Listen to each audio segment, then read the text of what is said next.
नमस्ते बच्चों। आज हम देखने वाले पाठ क्रमांक 10 फेस। ये पूरक पठन है। फणीश्वर चंद्र रेणु इनका ये स्वाध्याय है। चलो प्रश्न पहला चालू करते हैं। प्रश्न पहला है, सूचना के अनुसार कृतियां कीजिए। तो प्रश्न उसमें पहला दिया है, संजाल पूर्ण कीजिए।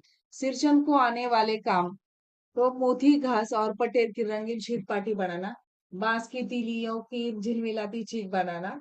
तीसरा है सतरंगे डोर के मोड़े बनाना। चौथा है भूसी चुन्नी रखने के लिए मूंज की रस्सी के जाले बनाना। आगे का प्रश्न है, कृति पूर्ण कीजिए। सिमरन का मेहताना पेट भर खाना, एकाध पुराना धुराना कपड़ा। दूसरा है मानो को उपहार में मिला शीतल पाटी, चीक और कुश की एक जोड़ी आसन। आगे है सिरचन को लोग कहते हैं मुफ्त चोर कामचोर,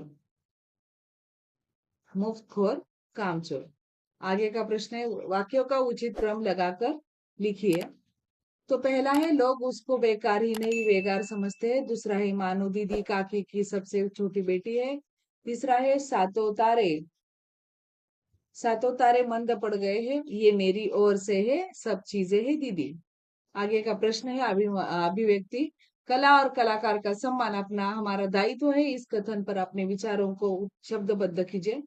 हमारे देश की जो संस्कृति में कलाओं की सशक्त पहचान रही है, ये मूलतः ग्रामीण अंचलों में अनेक जातियों व जनजातियों में पीढ़ी दर पीढ़ी संरक्षित पारंपरिक कलाएं हैं। लोक कला का इतिहास इतना ही पुराना है जितना कि भारतीय ग्रामीण सभ्यता का लोक कथाओं में लोकगीत, लोक नृत्य, गायन, वादन, अभिनय, मूर्ति कला, काष्ठ कला, धातु कला, चित्रकला, हस्तकला आदि का समावेश होता है। हस्तकला ऐसे कलात्मक कार्य को कहते हैं जो उपयोगी होने के साथ साथ सजाने के काम आता है, जिसे मुख्यतः हाथ से या साधारण औजारों को सहायता से ही किया जाता है।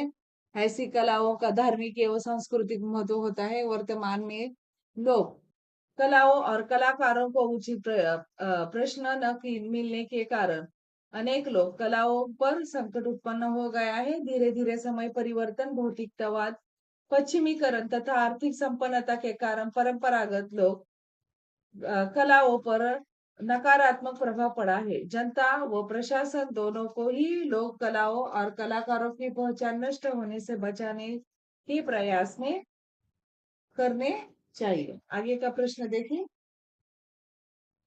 तो यहाँ पे है काल परिवर्तन करना है। तो मैंने डिस्क्रिप्शन बॉक्स में भूतकाल, भविष्यकाल और वर्तमान काल इनका भेद भी दिया है, और ये कैसे पहचाने जाते हैं, इनका भेद में जो प्रकार है वो भी कैसे पहचाने जाते हैं।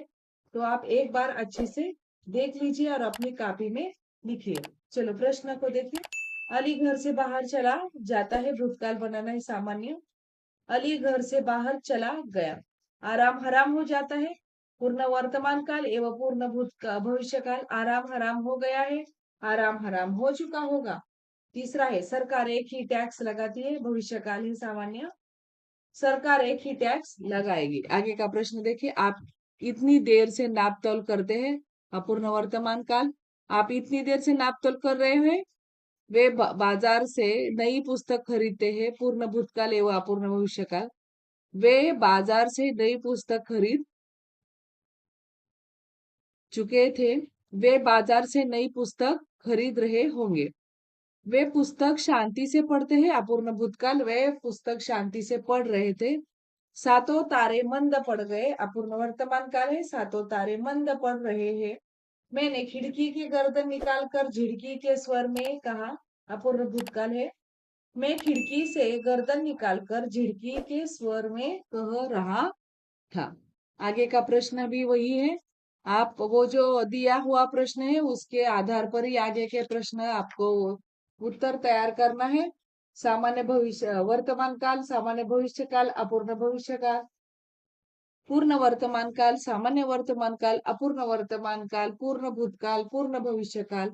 ये आपको प्रश्न दिया है। बोर्ड में इसमें से एक क्वेश्चन पूछा जाते हैं। आगे देखें। पुस्तक प्रदर्शनी में 1 घंटा विषय पर 80 से 100 शब्दों में निबंध लेखन कीजिए। यहाँ पे आपने जो निबंध लिखा हुआ हो तो आपको 2 या 1.5 पेज लिखना चाहिए, क्योंकि बहुत सारी गलतियां होती है, मिस्टेक होते हैं। काना, मात्रा, वेलांटी, अनुस्वार किधर भी हम देते हैं इसलिए हमारे मार्क चले जाते हैं।